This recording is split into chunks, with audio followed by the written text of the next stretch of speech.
It's a pleasure to be with you again, and I look forward to another wonderful opportunity to share some Sephardic traditions, some Sephardic history, customs, Judaism in the Sephardic tradition with you during this hour. And what I'd like to do today is to bring us what I would say on two levels, beyond Spain and beyond just ideas. And I'd like to, ideas are always part of everything I'm teaching, but when I say ideas, maybe I should say beyond just words that are simply, teaching ideas, but, how some of those ideas in the Sephardic tradition have been expressed. Last time I spent some time talking about some of the tremendous contributions. And when I even use the word contributions, it's almost as if to say that there was, a large Judaism and Sephardic Judaism contributed. I should actually reshape that and to say that Judaism in Spain largely shaped Judaism as we know it, much, much more so than Ashkenazi Judaism did. Ashkenazi Judaism shaped Judaism much later. The vast majority of biblical and Talmudic commentators came from Spain, the Iberian Peninsula, North Africa. The codifications of Jewish law were done by Maimonides, Yosef Caro. These were all Spanish, Sephardic figures. I'm talking about the most, significant texts, the very idea of blending Judaism with modern ideas in the form of blending Judaism with philosophy, with science, with math, did not happen in France or in Germany or in England, but it happened in Spain. Under Muslim Spain. This is the legacy of the golden age of Spain, was a rabbinical academy would sit around the table, and the books on the table were a book of Aristotle together with a book of Talmud, together with a book of medicine and science, whatever the medicine and science was of the day. In the meanwhile, there was a rabbi sitting in the corner writing liturgical poetry. So, the great poets, thinkers, philosophers, writers of Spain, it's inaccurate to say they contributed to Judaism. I would more likely say that they helped shape Judaism for all Jews, wherever they come from, whatever their background. This was the laboratory of ideas that became the Jewish treasure chest of intellectual and spiritual experiences. And I haven't even spoken yet tonight, although I did last week, but the next, if all of that wasn't enough, and it's vast in terms of its contributions, then of course comes a branch of literature called Kabbalah and Mysticism, born in Spain. The main text of Kabbalah and Jewish mysticism is called the Zohar, the Book of Splendor. It's a mystical commentary on the 5 books of Moses, on the Torah. This is the classic text of Kabbalah, and it was composed in 13th century Spain. It's one of its great by Moshe de Leon. He was either the editor, the author, the compiler. He was the one who brought it to the world. And of course, the texts from the Zohar were interpreted by Nachmanides, Ramban, who lived in Spain. And then, of course, later on, as I mentioned, if all of that wasn't enough, that was, classic Kabbalah in Spain in the 13th century. But later on in 1492, the Jews were expelled from Spain. And had that not happened, the global Kabbalah, as we know it, which came to, in the end, influence and indeed invent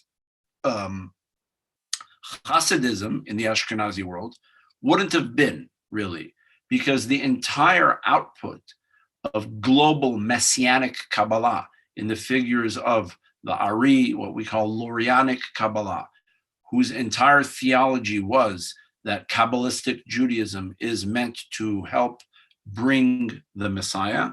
All of that, if you've come to Israel and visited the city of Tzfat up north, what's the so-called mystical city of the 16th century Kabbalists, where Lachadodi was composed, etc. All of the rabbis that were there, and thinkers and intellectuals and so on, who developed this branch of Messianic Kabbalah. Okay, if you study the books of Gershom Sholem, this is all very well attested in his writings.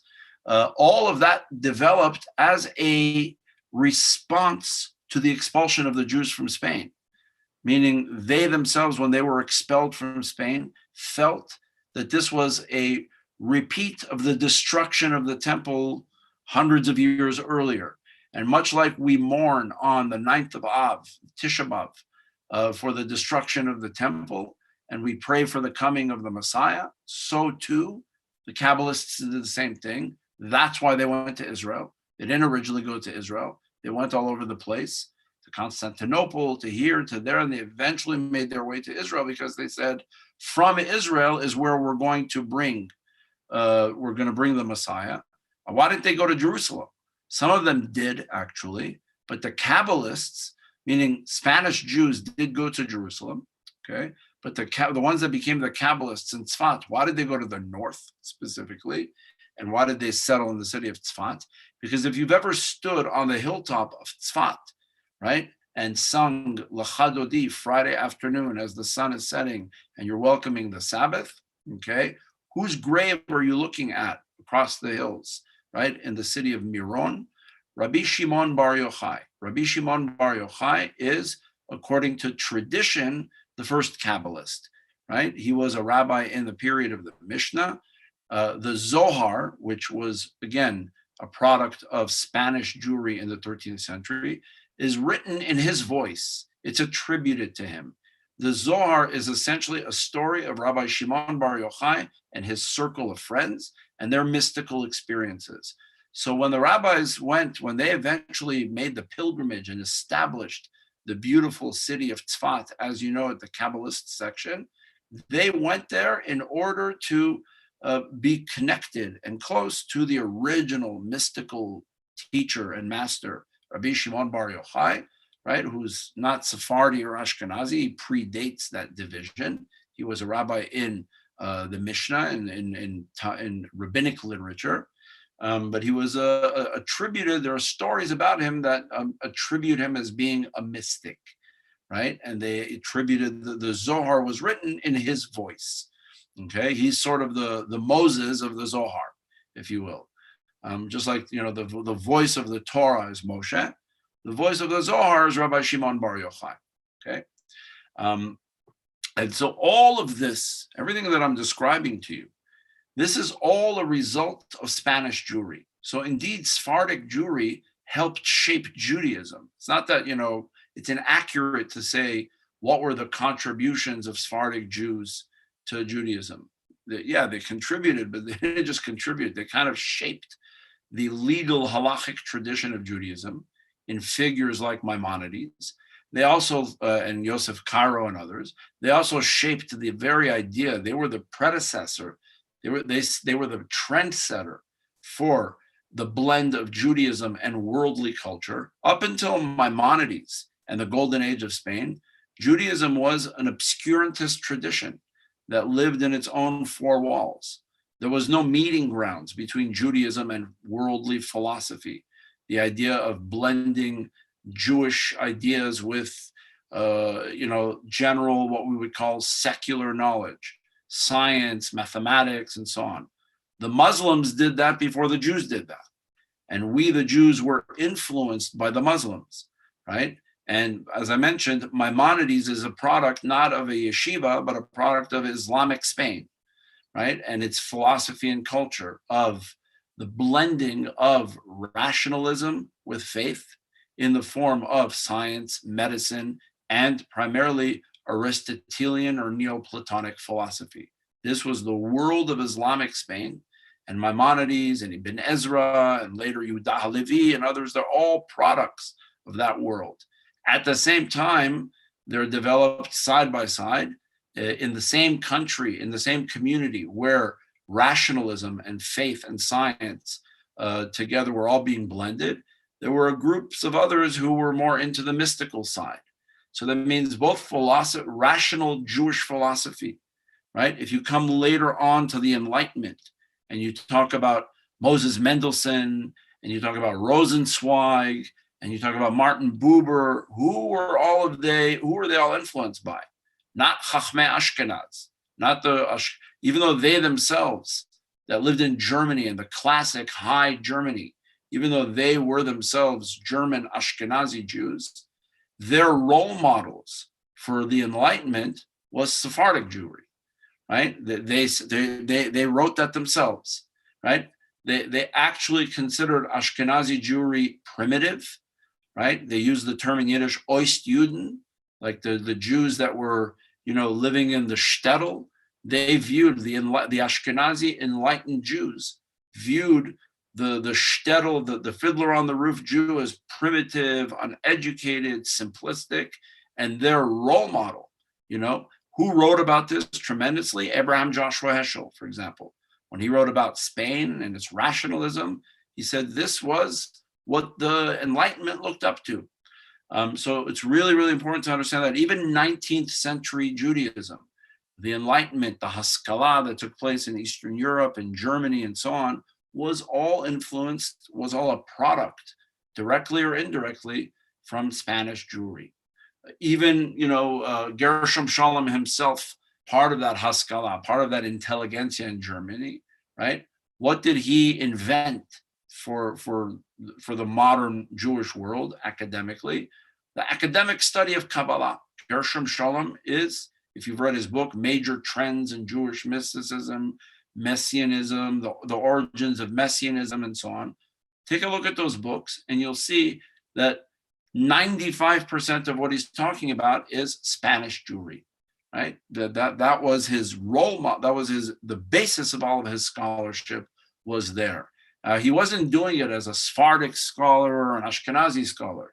He was only doing it based on the fact that, that is Spain, both in terms of rationalism and mysticism, were the laboratory of ideas from which Judaism emerged. You wouldn't know all of what I'm saying because the way the narrative is taught is that it seems as if Sephardic Jews were nothing more than, people eating rice on Passover and dressing up in, colorful costumes the 8th night of Pesach. But that's only a very small slice of the story. The intellectual history of Sephardic Judaism is the intellectual history of Judaism, actually, for Sephardim and Ashkenazim. It's super, super important to know and understand. Okay. Now, when Jews left Spain, eventually, we mentioned the fact that they went to Israel and the Kabbalistic movement and so on, but they also went all over the place. Okay, the Spanish Jews, Sephardim, they went to North Africa. They went to all sorts of Middle Eastern countries, including Israel, but not exclusively. They eventually made their ways to the shores of the United States. And from one country to the other, Sephardi Judaism, as we so call it, took on different shapes, sizes, and colors, and sounds and smells. It's not all Sephardic Jewry is created equal, and meaning it's not all the same. It doesn't all sound the same. So that means, for example, if you're a Jew living in Morocco or a Jew living in Iraq, you're going to have a very distinct experience in terms of what your liturgy is going to sound like. If you walk into a synagogue that will define itself as an Iraqi synagogue, Jewish Iraqi synagogue, and that preserves the liturgical customs and traditions of that synagogue, it's going to sound very, very different to the ear than if you are accustomed to the Ladino Sephardic style or the Moroccan Sephardic style. Those are three distinct traditions that all have their own genres of liturgy, of music, of pronunciation, of Hebrew, of languages that they'll use to translate. For example, okay, in a Ladino synagogue, right, if they want to translate into the vernacular, it's going to be into Judeo-Spanish, Ladino. In a Moroccan synagogue, if they want to translate the liturgy, it's going to be into the vernacular that my father grew up with, called La Arabia, which is Judeo-Arabic, right? If it's in an Iraqi synagogue, it's also going to be in the vernacular that they grew up with, which is a Judeo-Arabic. I just said Judeo-Arabic in Morocco. If you put a Moroccan Jew and an Iraqi Jew, If you put a Jew from Marrakesh and a Jew from Baghdad and tell them, speak Judeo-Arabic to one another, they will not understand 90% of what they're saying to each other. It's very different. The expressions are different. The pronunciation is different, okay? Morocco was a city that was influenced by Andalusian traditions. Iraq is a city that was, Morocco is a country, that was influenced by Andalusian Spanish traditions in terms of its music, its liturgy, and its language, and its way of speaking and pronouncing. Iraq is the Middle East, okay? It's more Arab, Middle Eastern. Sounds more like what you would hear in the mosque if you hear the muazzin chanting, okay?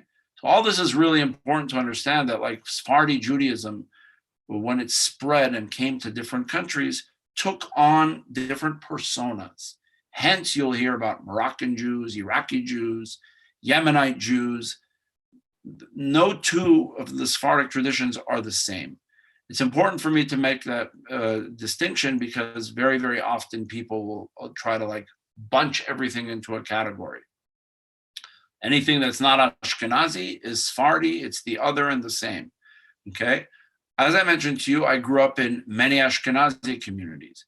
Everything I'm saying is also true for Ashkenazi Jewry, PS. It's the same thing, okay? Ashkenazi synagogues do not all have the same tune. They don't all have the same chants. They don't all have the same liturgy. It all depends. If you go to, different synagogues on Rosh Hashanah and Yom Kippur on the high holidays, or if you go to different Passover Seders, or if you go to hear the Megillah tomorrow on Purim, from shul to shul in the Ashkenazi world, it's going to sound different. I know this for a fact. I was one who grew up I never went to a Sephardic school a day in my life. I went only to Ashkenazi schools.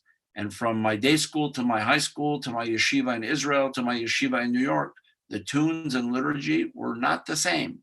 Israeli Ashkenazi tunes are different than American Ashkenazi tunes. They don't sing Aleinu l'shabeach l'Adon hakol. That's not a tune in Israel, right? They don't sing Baruch atah Adonai. It's not the same. Even the way they chant the Hanukkah candle blessings, it's not the same tune. I'm talking about Ashkenazi Jews, not Sephardic Jews. So, meaning it's important to always understand that there is that broad diversity in all traditions. And if we're speaking about the Sephardic tradition, it's certainly there. What I want to do to take this, like I said, from just words to a little bit more of an experiential demonstration of things, is to give you a little flavor of the experience in a Sephardic synagogue.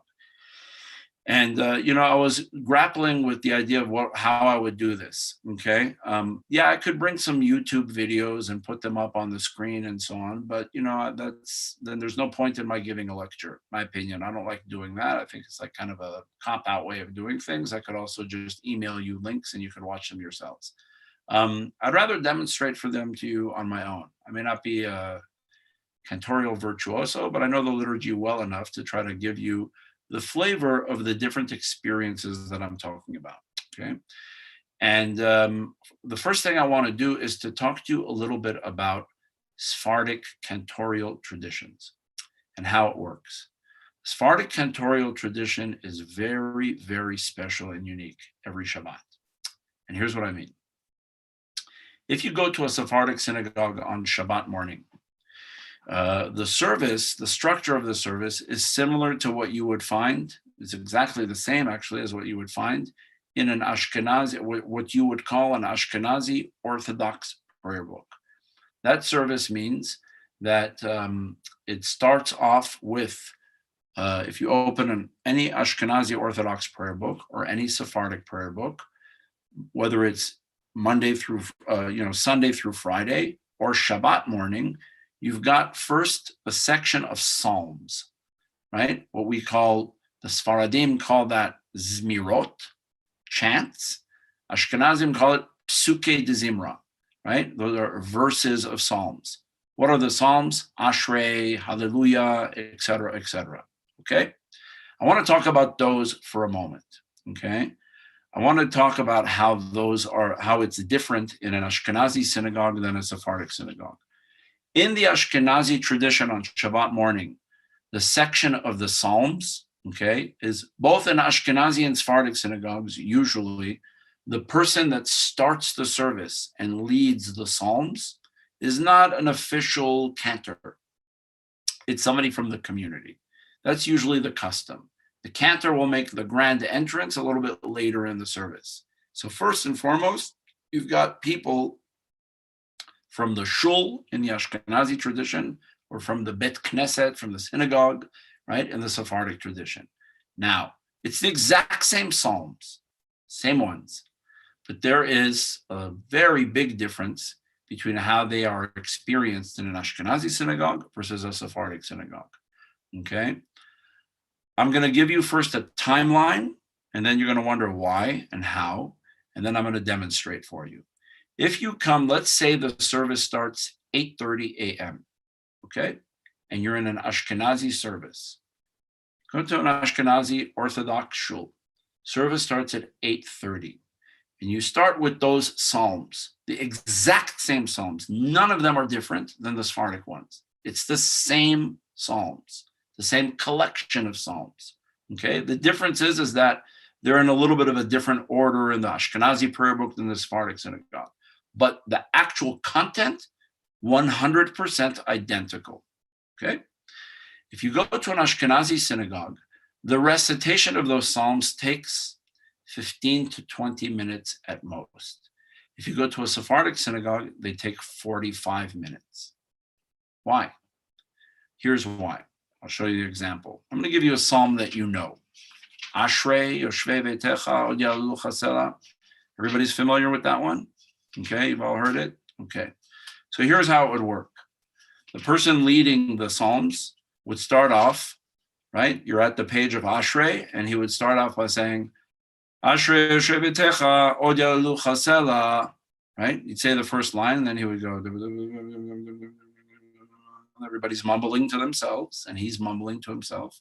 And then the last line of the psalm is, Tilat Adonai daber pi v'yivarech v'asar shem kodesh olam v'ed v'anachnu merchem et haver olam. Hallelujah. He says the first line out loud, the last line out loud. In the middle of it, he's mumbling to himself. And so is everyone else. And then he's going to get to Hallelujah. The next one, he's going to go, Hallelujah, Hallelujah, Avdei Adonai, Elohim Shem Adonai. And then he's going to mumble, right? And then he's going to say the last line, Yimloch Adonai Olam Elohim. So, you do that, it takes 15 minutes.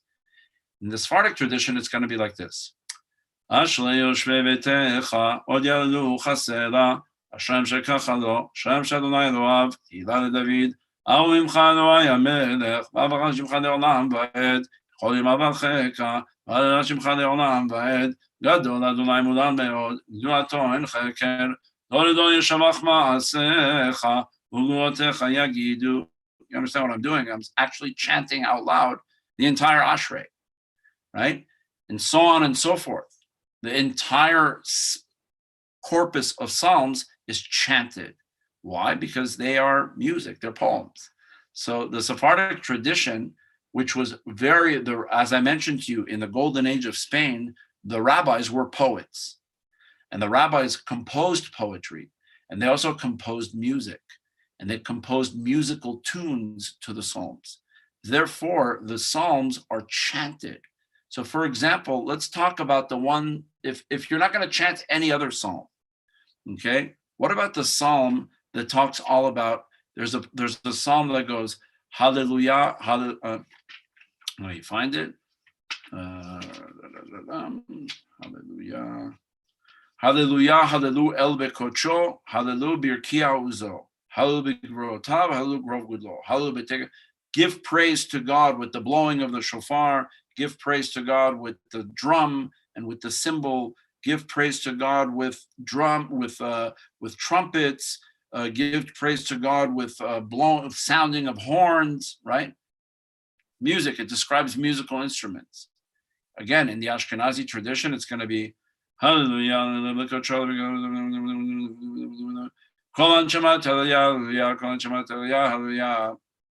Let me demonstrate it for you in the Sephardic synagogue. Hallelujah, Hallelujah, Bekocho, Hallelujah, ki ya'uzo alenu bigvotav alenu ke'ov gudlo. Now this beautiful tune is not chanted by a cantor. This is a layperson who knows this, right? And the community chants. What's the conclusion of the Psalms, by the way? How does this section of the Psalms conclude? It concludes every day and on Shabbat with the great song at the sea that the Jewish people sang after the crossing of the Red Sea. It's in the Bible in the book of Exodus. This is in the prayer book every day and on Shabbat. In the Ashkenazi tradition, that song where it says, "Thus sang Moses and the Jewish people this beautiful song," and here's what they said. Again, in the Ashkenazi Orthodox tradition, it's chanted like this. Like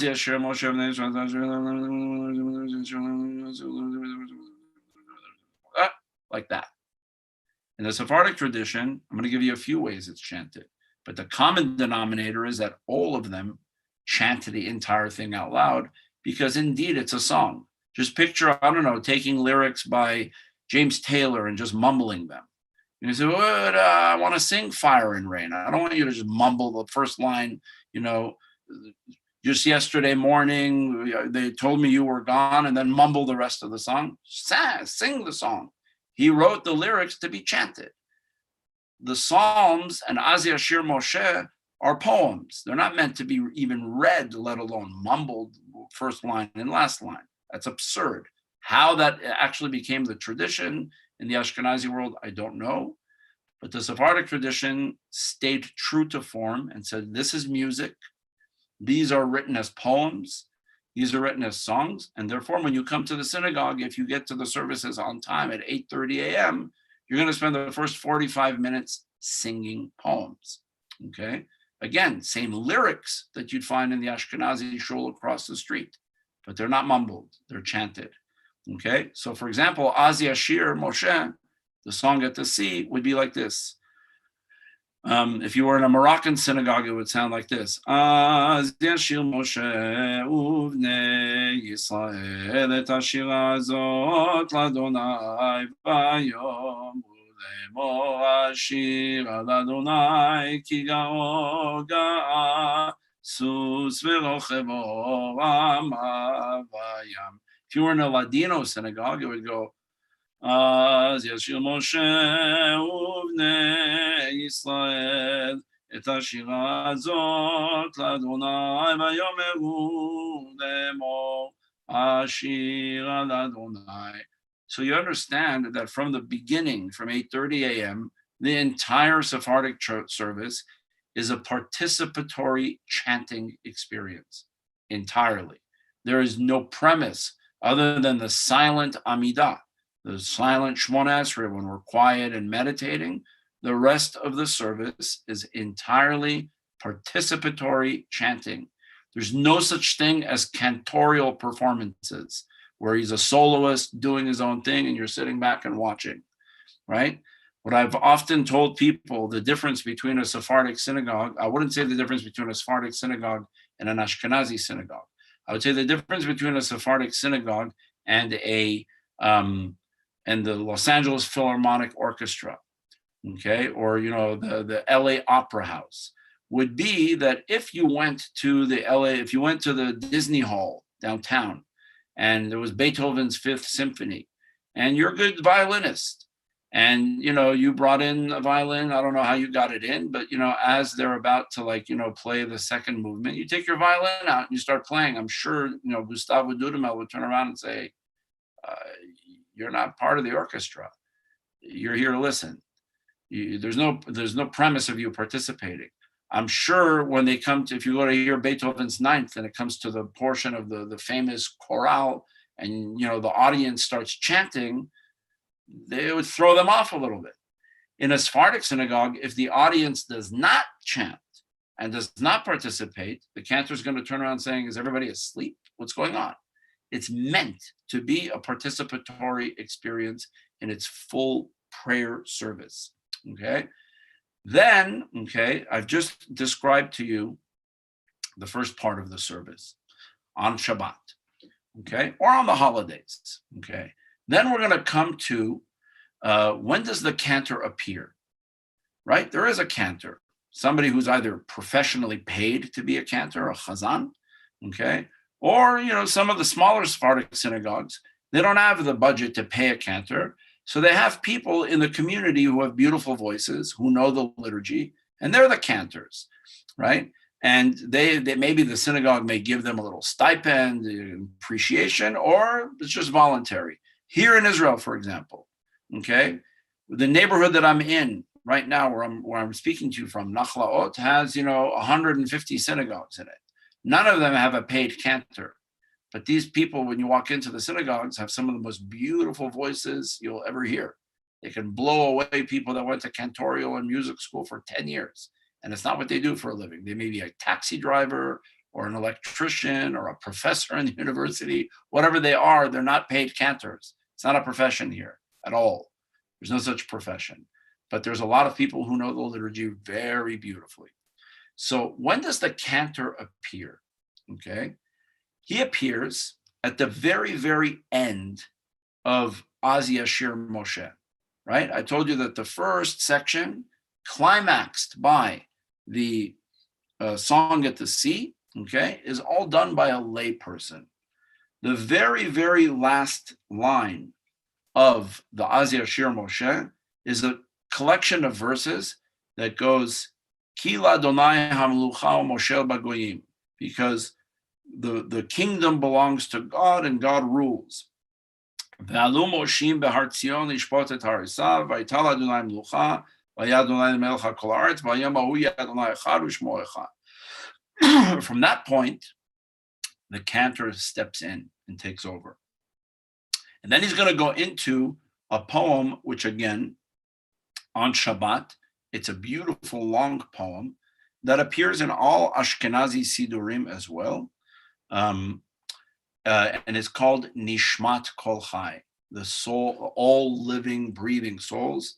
Tivarech et Shimcha Eloheinu, will bless you, O God. This is a poem that was inserted into the liturgy, Ashkenazi and Sephardic, for Shabbat and for holidays. It's not read every day during the weekday. Okay. In the Ashkenazi tradition, again, there's one pretty much standard tune for it, and it's done the way I described the rest of the Psalms. Nishmat kol chai, tevarech et shimcha Adonai Eloheinu, mumble, mumble, mumble, mumble, mumble. And then, 2 pages and 3 pages later of mumbling, right? You'll go, B'fi sharim titramam, u'tzivdei tzadikim titbarach, u'bishar chasidim titkadash, u'b'kerev kedoshim titalal, u'b'kalot revot amcha Israel. Mumble, mumble again for 3 pages, and then you get to this point. In the Sephardic tradition, not only is this not mumbled, but its tune is different every week. Every week. What does that mean? Why? Why does the cantor begin with a different tune? So here I'm going to teach you a fascinating element of the interaction between the liturgy and the Torah portion of the week. First of all, let me teach you a little bit about Sephardic music. Sephardic cantorial music is not measured in Western notes. It's very difficult to transcribe it to musical notes, meaning musicologists have learned the art of doing that. But if you were to, what it shares in common, what musical tradition does Sephardic cantorial traditions share in common? It shares in common the same genre as Arabic music, as Indian music, okay? Arabic music and Indian music, okay? If you've ever gone, let's go away from Judaism for a moment, okay? My brother-in-law is he's American, but he has his PhD in musicology, and he has a love for Indian music, and he actually plays the tabla, right? Then it's an Indian drum, okay? And my brother-in-law has taken me to Indian music concerts. And he's taken me to concerts of musicians who never rehearsed with each other and never played with each other before. They never jammed together. And one musician starts jamming, and the other one continues, and it turns into a jam session for 2 hours. How do they do that? And they don't have a single sheet of paper in front of them with any notes. That's because those musics, whether they're from India or they're from the Middle East or North Africa, are not rooted in exact music following the notes the way Beethoven's Fifth Symphony would be, right? One note off on Beethoven's symphony, and it'll sound, like tone deaf to your ear. You'll say he's just one note misplayed, and the whole thing goes out of whack. Here, the tradition is based on genres of music that come from different regions in India, or in our case here, the Middle East and North Africa. And that's called in Arabic, makam. Makam, right, coming from the word makom, right? Makam is a scale of music that means it represents a particular region. So for example, there's something called makam Hijaz. What is Hijaz? It doesn't mean jazz. Hijaz is a city, is a region in Saudi Arabia. And they have a particular way of chanting in Saudi Arabia. Now, what happens is when you start in Makam Hijaz, when you start actually playing music in that, if you're a good musician and you have a good ear, you could blend in, and it could lead you into 200 tunes of familiar songs that are all in that tone of music. Okay. Now, that's the genre of music I wanted to tell you about. But when I said it changes from week to week, what's the reason for that? Here is the interaction between the liturgy and either the Torah portion or the day itself. That means you have the same text, Nishmat Kol Chai Tivarech et Shimcha Adonai Eloheinu. When the cantor appears, he's going to chant the exact same words. If you forgot what day it was and you hear a tune that is very, very solemn, if you came to synagogue that morning and you don't remember what day it is, as a matter of fact, you're not even looking in the prayer book because you know this by heart, and you hear Nishmat Kol Chai chanted a certain way, and you say, I only hear this tune once a year on Yom Kippur. He's going to chant Nishmat Kol Chai in a tune that tells you this is Yom Kippur. Now, the Yom Kippur is the holiday. Now, what about on a regular Shabbat? Why would it change? It would change based on the story in the Torah portion of the week. This is one of the most fascinating elements of Sephardic liturgy. The Torah portion of the week has a different flavor to it every week. For example, if you're in the Torah portion, right, that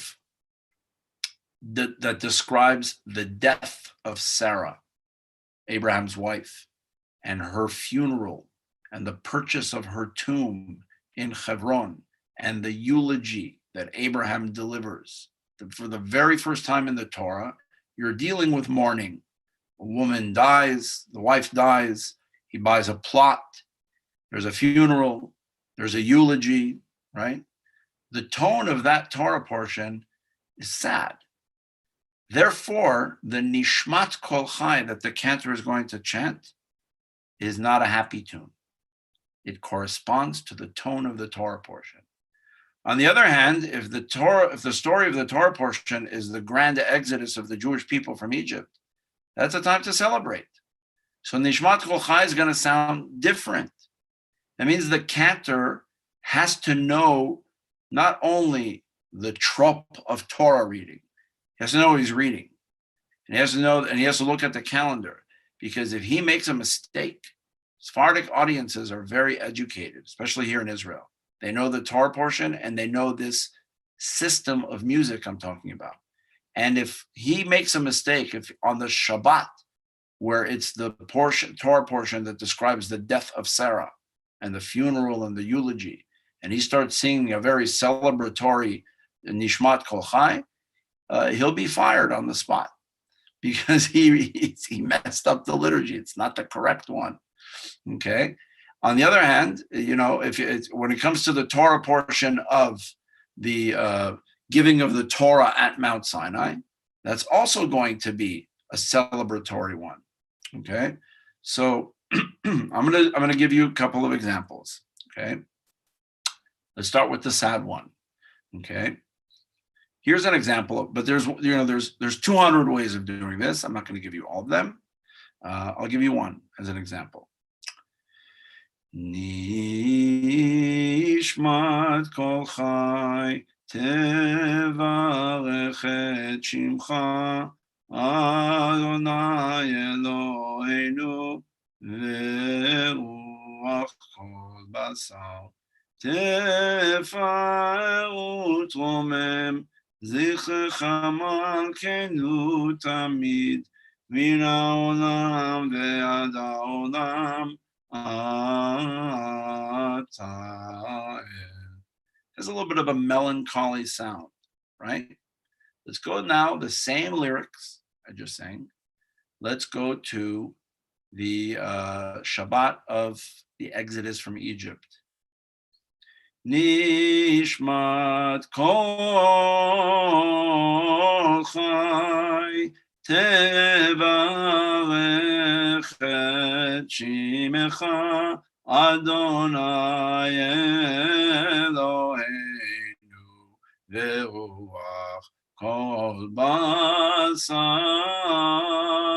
tefaer utromem. Much more upbeat, more lively, right? Let's go to the Torah portion of the giving of the 10 Commandments, Parashat Yitro. Nishmat kol chai tevarech et shimcha Adonai Eloheinu. So I've sung the same lyrics, same words, but they change, the tune changes.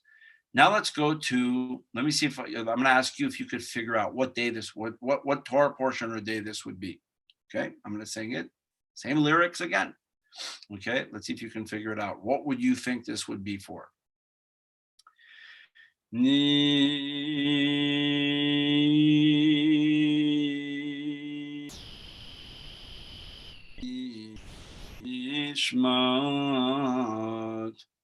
kol chai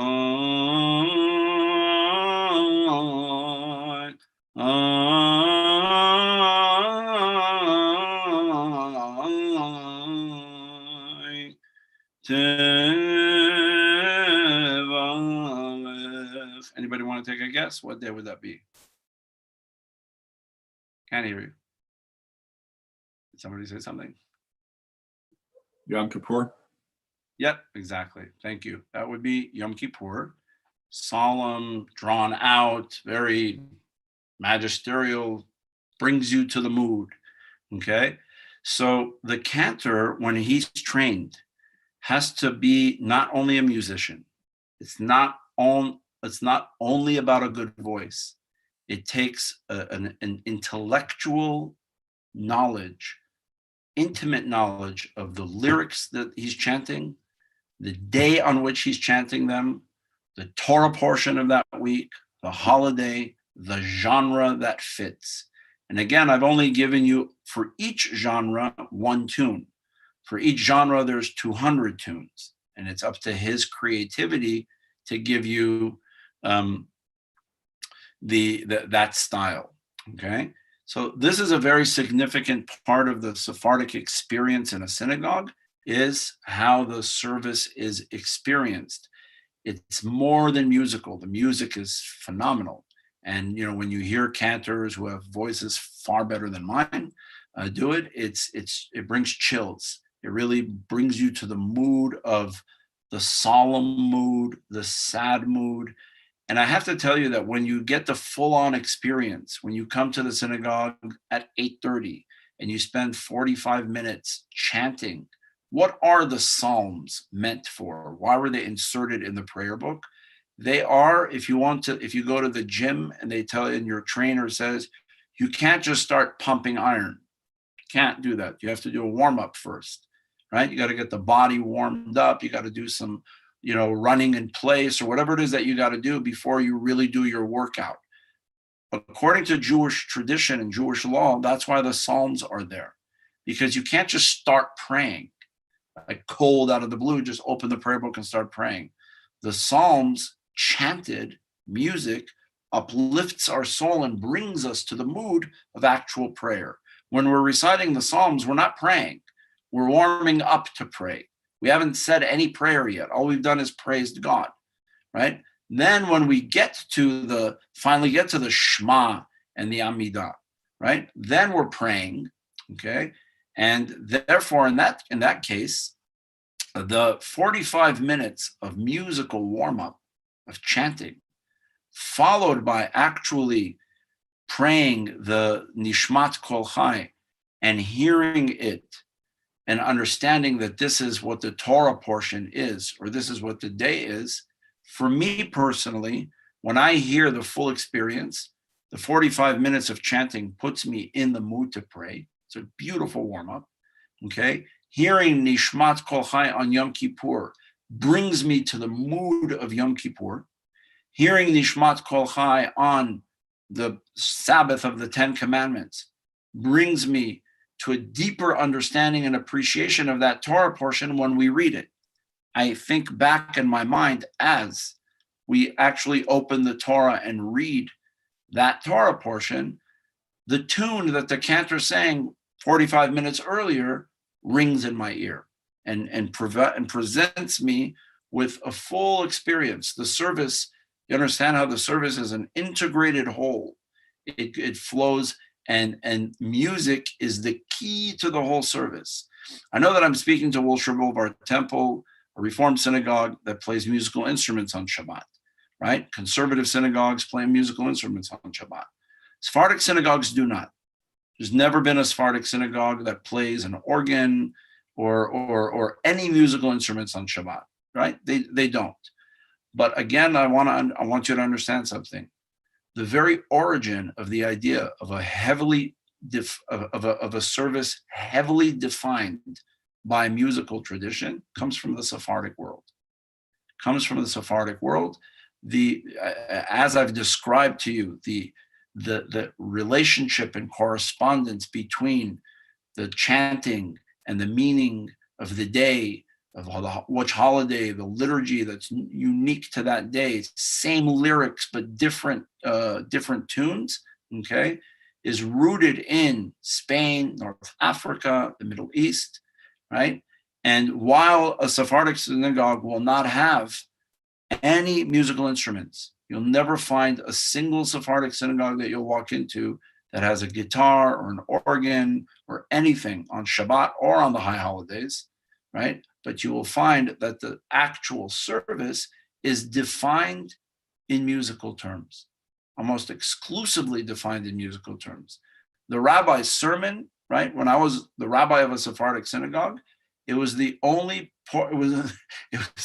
time throughout the service that somebody was doing something that was spoken in, without a tune to it, right? I mean, it was only left to my, giving my sermon and writing it in poetry and singing it, right? Then we would have completed the picture. So when I gave a sermon and I was just delivering an address, that was kind of a break in the action from a completely chanting, singing service. This is the experience in the Sephardic traditions, okay? I'll give you an example of that, by the way. I know that tomorrow is Purim, but I want to fast forward to Passover a month later, okay?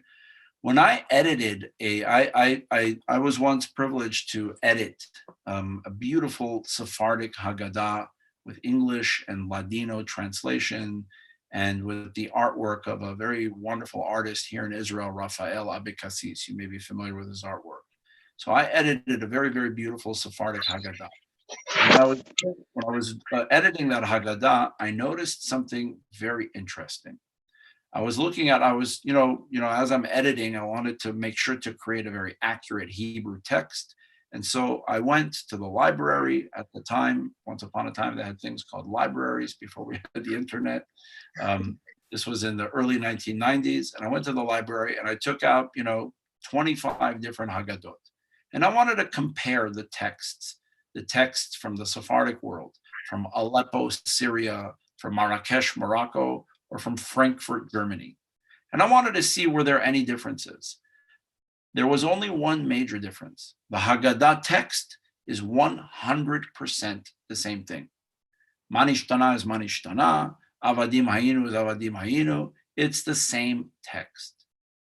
However, the Ashkenazi texts that were printed in Ashkenazi lands were all punctuated based on the rules of grammar. They were punctuated like a written text. They were punctuated like a text, the way you would punctuate if you were composing an essay. And you would have commas and periods and paragraphs, no different than any other text that you're writing. The Sephardic texts were punctuated based on musical rhythm, right? So, for example, right, there's a song that appears at the very beginning of the Haggadah of Passover, right? When we say this is the bread of affliction or the poor man's bread that we ate in Egypt, we sing it in Aramaic, halach ma'anya, right? You may chant, some familiar tunes in Ashkenazi tradition, halach ma'anya diachalu be'ara be'ara. Okay, that's one of the famous tunes, okay? In the Sephardic tradition, it's, in the Ashkenazi tradition, they would punctuate it by saying, halach ma'anya, comma, this is the bread of poverty, comma, di achelu avatana be'arad Mitzrayim, that our ancestors ate in Egypt, period.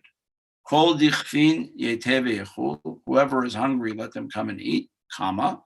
Kol ditzrich yeteve yivsach, whoever needs to, come and have Pesach, period. Okay, like a sentence, comma, period, comma, period. In the Sephardic tradition, the halach ma'anya is chanted like this. Halach ma'anya, diachilu avehatana, be'arad Mitzrayim, kol dichfin yeteve yechul, kol ditzrich yeteve yivsach, hashata hacha, leshana haba be'arad Israel. Every place where I made a pause, there would be a period. That's not grammatically correct, that's musically correct. It reflects the fact that in the Sephardic tradition, the entire Passover Haggadah is treated like a song, not just Avadim Hayinu and Manishtana. Everything is chanted, okay? Here there's like a rhythmic chant that I just gave you. There's other places where the chanting gets a little bit more complicated, but the entire Haggadah is chanted collectively by everybody around the table. Right? There's no such thing as this is your part, this is your part, this is your part. This entire text is everybody's part. It's a communal experience. So that means from Kadesh or Chatz Karpas until the Shana Haba Yerushalayim at the end, when we're all tired and finished eating and drank 4 cups of wine and so on, okay? The whole entire text is punctuated to reflect a musical tradition. The Sephardic tradition is very deeply rooted in music because its rabbis, many of which, Ibn Ezra, Solomon Gabirol, Yehuda Halevi, were poets and composed poems that became liturgy. They composed musical tunes that became the accompaniment to the musical liturgy.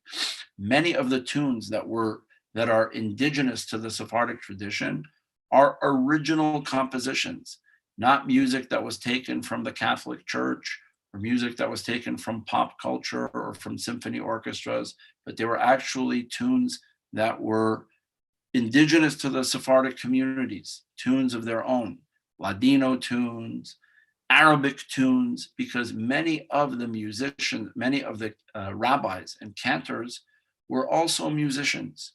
This was very, very, very common, that they were players of the oud, not on Shabbat, but at a Brit Milah, okay? It's very common. My father told me that in Morocco, it was very common that the mohel, who came to do the brit also brought an oud, or a darbuka. And after he finished doing the brit, and there were all sorts of beautiful poems that were chanted celebrating Mazel Tov on the brit, the same person who just performed the brit, the circumcision, took out his oud or his darbuka and started to play music. Okay, this was very common. It wasn't looked like, oh, that's so cool, he's a mohel who also plays guitar. It wasn't. That was just like a thing. It was common. It was a very, very common piece of the experience. And it's still common in many of the Sephardic communities, primarily here in Israel, more so than in the United States. Okay. I know that we're about to, we've reached our hour. We're going to wrap up. Are there any questions I can address on any of this, or comments before we kind of wrap up for tonight?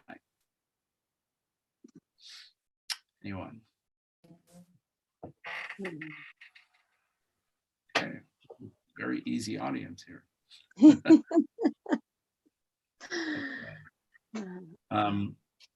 Okay, wonderful.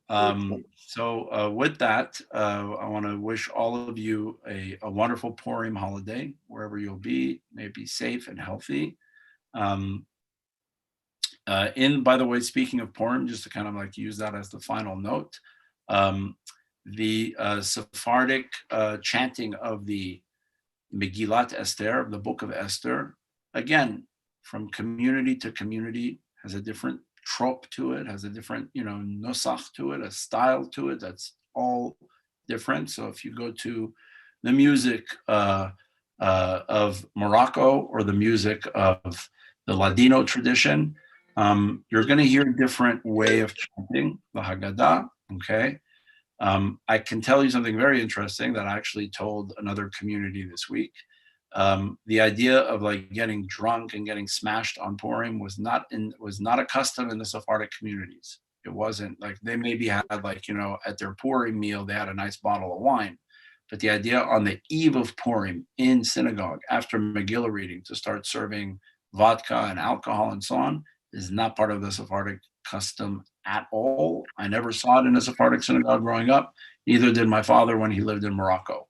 It's something that's unique to particular Ashkenazi traditions, not all, but to some, but it's not part of the Sephardic tradition at all. Maybe today some of the Sephardic synagogues have adopted it as they were influenced by that custom, but it was not originally a Sephardic custom at all. It wasn't practiced really in Sephardic countries.